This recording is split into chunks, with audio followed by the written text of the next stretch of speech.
IELTS, writing task 1 and task 2 common mistakes, how to avoid them and what are the common mistakes, এখানে কি কি ধরনের common mistake হয়ে থাকে, কিভাবে অ্যাভয়েড করব এবং আমাদের ব্যান্ড কিভাবে বাড়াবো, এই ধরনের চিন্তা, এই ধরনের টেনশন, এই ধরনের কনফিউশন যদি আপনাদের মাথায় থাকে, দয়া করে আজকের এই ভিডিওটি শেষ পর্যন্ত থাকুন। আশা করি আপনাদের কনফিউশন কিছুটা হলেও দূর করতে পারবো, because we've been industry in the since 2015, আমরা যে অভিজ্ঞতাগুলোর সম্মুখীন হয়েছি, আপনাদের দোয়া এবং আল্লাহর রহমতে আমরা কিছু ছাত্র পড়াই, তাদের ক্ষেত্রে রিয়েল লাইফে আমরা যে প্রবলেমগুলো ফেস করি সেগুলো আজকে আপনাদের সাথে শেয়ার করার চেষ্টা করব। Before that, welcome to our channel IELTS Care, one of the best platform in Bangladesh for IELTS preparation, are trying to make your IELTS journey easy 24/7 আমাদের সাথে কানেক্টেড থেকে IELTS প্রিপারেশন নিতে চান, please like our Facebook page and join our Facebook group, সেগুলো link description দেওয়া আছে। আপনি যদি IELTS রেজিস্ট্রেশন করতে হবে, প্র্যাকটিসের জন্য সাবস্ক্রিপশন কিনতে পারছেন না, কন্টাক্ট উইথ আস, আমাদের সাথে কন্টাক্টের ডিটেইলস আপনি ভিডিও কমেন্টে পিন করা অবস্থায় পেয়ে যাবেন। নাও without wasting time, let's roll on to our computer screen.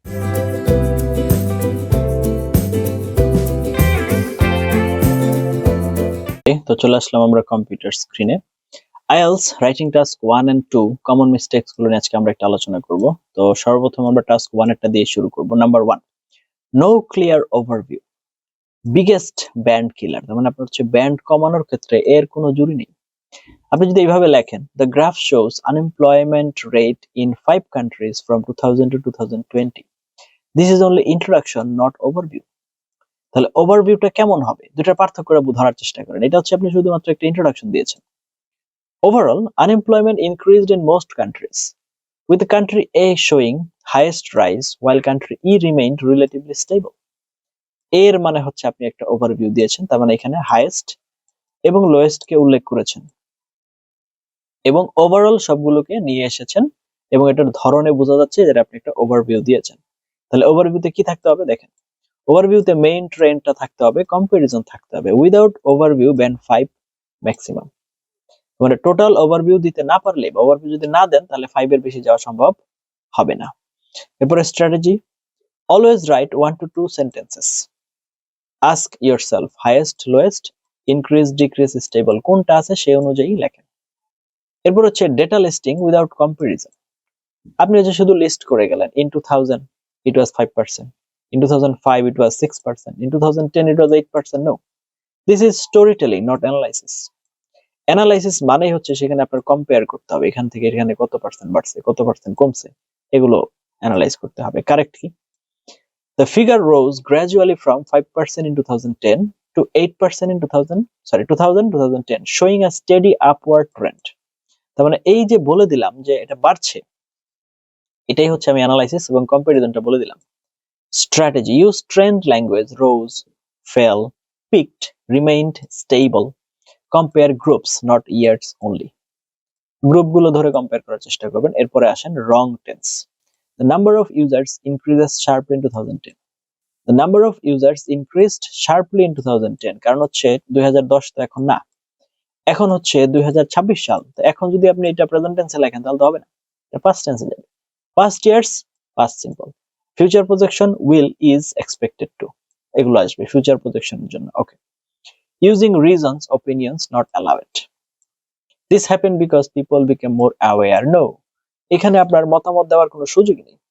Task 1, no reason, no opinion, আপনার মতামত এখানে কেউ শুনতে চায় নাই বা কোনো প্রয়োজন হবে না। আ significant rise can be observe during this period, এটা ঠিক আছে, কিন্তু আপনি যদি বলেন যে দিস হ্যাপেন বিকজ, এগুলো চলবে না। Strategy, just describe, don't explain Y.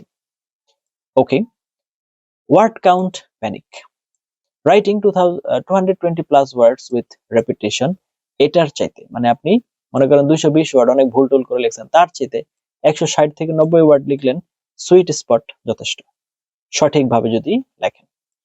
এরপর আসতেছে task 1, band 7 structure. Safe template কি? নাম্বার 1, ইন্ট্রোডাকশন 1 সেন্টেন্স, প্যারাফ্রেজ করতে হবে কোয়েশ্চেনের মেজর পার্টটা।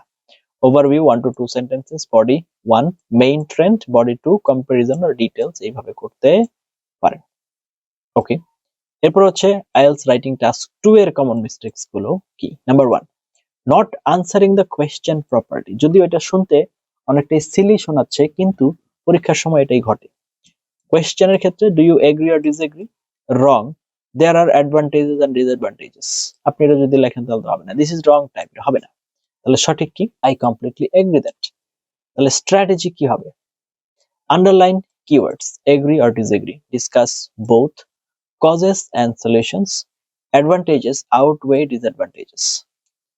এরপরে হচ্ছে weak or no clear opinion. Wrong. This issue has both positive and negative sides. Examiner thinking, what do you think? Correct. I strongly believe that the disadvantages far outweigh the advantages. এরপরে হচ্ছে informal or spoken language. Wrong কি? Kids get messed up because of social media. Correct কি?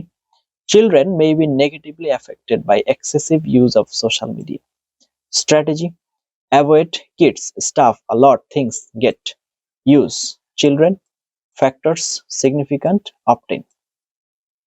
এরপরে হচ্ছে memorized, complex sentences, grammar loss. এটা করা যাবে না।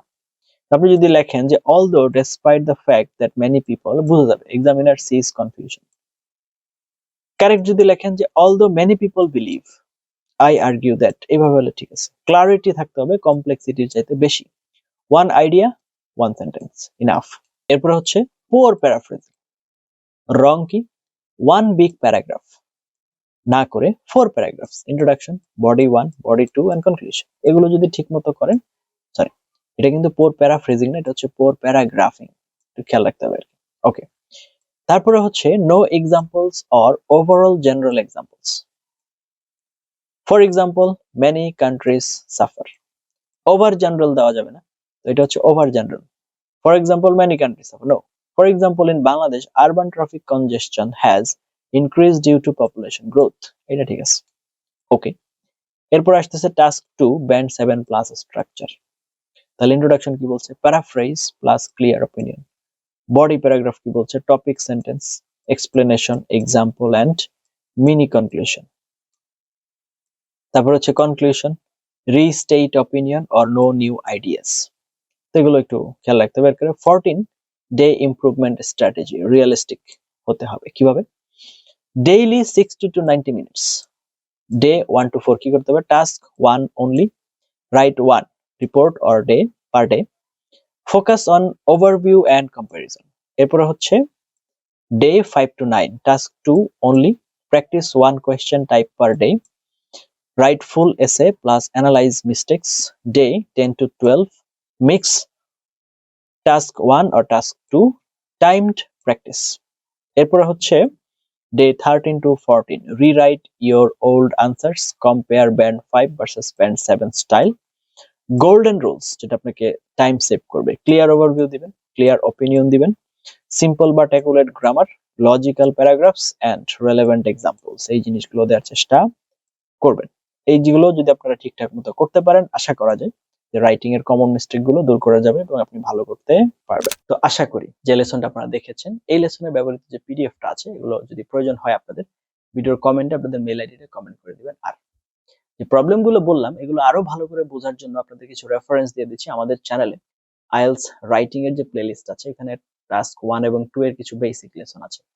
ওগুলো যদি আপনারা একটু ভালো করে দেখেন, সবগুলো জিনিস ভালো করে দেখে আসেন, তাহলে আপনার এই লেসনটা আরো বেশি ইফেক্টিভ হবে এবং আপনি আরো ভালো বিষয়টা ক্যাচ করতে পারবেন। আদারওয়াইজ আপনাদের জন্য একটু টাফ। তো আপনার যে কোনো ধরনের সমস্যা, we're just one comment away from you. আপনি একজন প্রবাসী, আপনি একজন চাকরিজীবী, আপনি একজন ব্যবসায়ী, আপনি একজন গৃহিণী, আপনার ইংরেজিতে অনেক দুর্বলতা, অনেক দিনের স্টাডি গ্যাপ, আপনি কি আইএলটিএস করতে পারবেন কিনা? আপনি পারবেন।